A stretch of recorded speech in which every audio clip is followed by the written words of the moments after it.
In this week's Stolen Time, I miss my old life. So, it's been a year.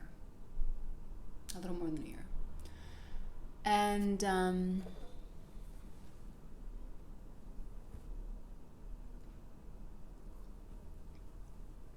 I miss my old life. A lot. It's a heartbreak. I feel like you can't put one next to the other. Like, you can't say it's worth it. No, it's not worth it. It's not worth losing, and I feel like it's a loss, losing everything that I loved, and in a way everything that I did and in every way I was. I don't think that's worth it. At the same time, I've never experienced life this way, meaning it's just a completely different way of experiencing life. And it's not that life before feels pale, because that's not it, but it feels like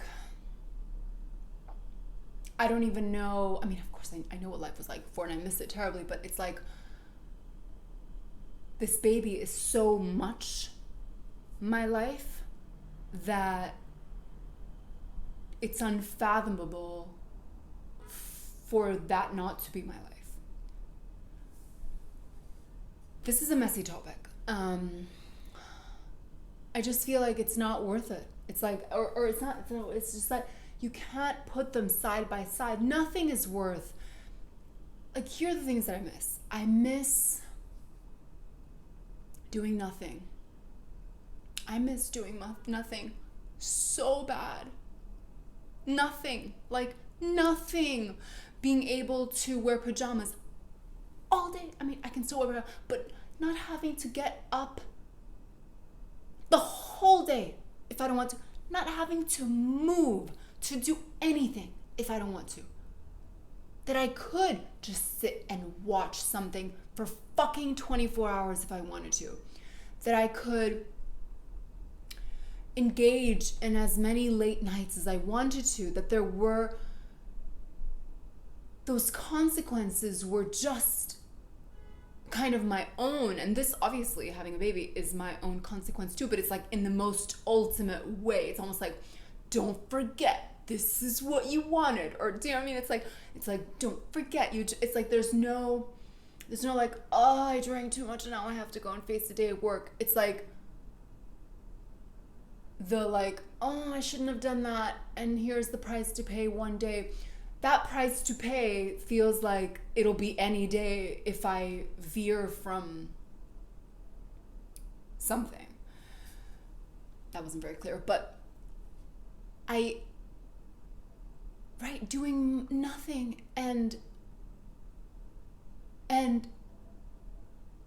mean, I'll never sleep the same way. And I don't know why I'm crying, because it's like, who cares? But like, I was never even such a great sleeper. I wasn't even such a great sleeper. I fell asleep super easily and then just kind of wake up early in the morning. But I'm so concerned with him all the time. And it's like,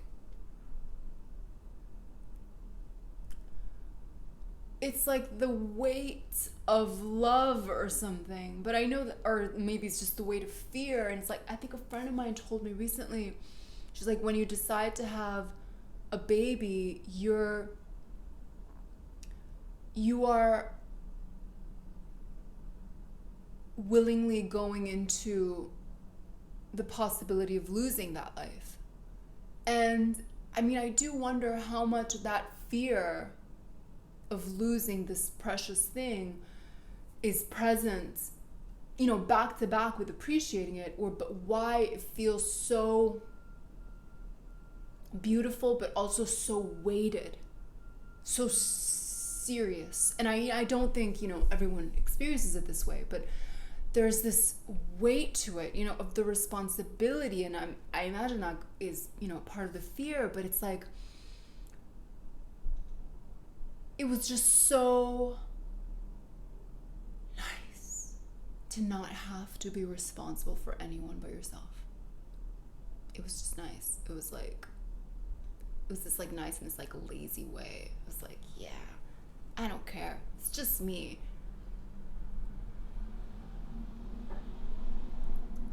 And I really miss it. And I don't feel like it's ever gonna come back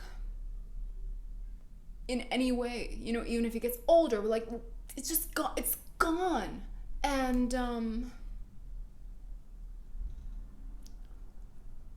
I would never not have done this, because I never knew that I could have something so that redefines me in this way that is actually so beautiful. And I mean, the point of this is not actually to defend the decision. So I'm not going to. I love that baby. I would never not choose him,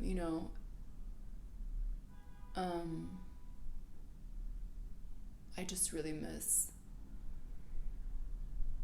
really being able to say fuck it in so many ways. It's like growing up in a way that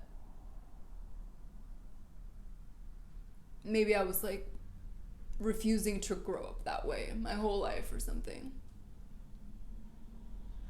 And now I didn't really grow up. It's just that I didn't really grow up. It's just that this is the reality. It's like I'm the same person with the same desires to do nothing, but of course I'm not going to do that. So I'm going to fucking man up and like step to the plate, or I don't know what the fuck expression. But all my impulses are there like before. And it feels a little bit hard on my body. Anyways, I don't know how this became such a fucking confession. But thank you for listening.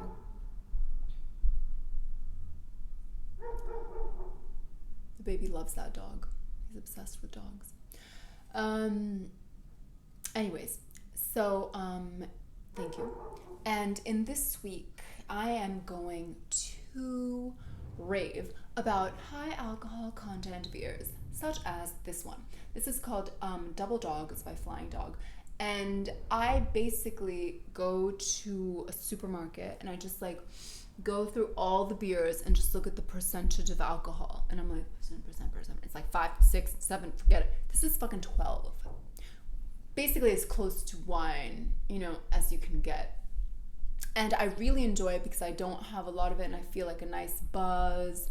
And I just feel like if you're going, or for me, it's like if I'm going to consume these empty calories, I want it to be worth it. So I love how like not sweet it is, and also how immediate the impact is. So that's my rave. Thank you for letting me steal your time, and especially today in this odd episode. Hit the bell icon to get notified when I release new episodes, will you? And subscribe. And I'm starting something new, which is called A Stolen Epilogue. And it's going to be in written form. Sometimes after an episode, I really watch it over and I'm like, what the fuck? Or I'm like, wish I could have added this, or like, oh fuck, I forgot. So sometimes there's going to be a stolen epilogue, which is going to be in the writing in the description. So be on the lookout for whether I have afterthoughts after an episode, which are in readable form. Thank you so much.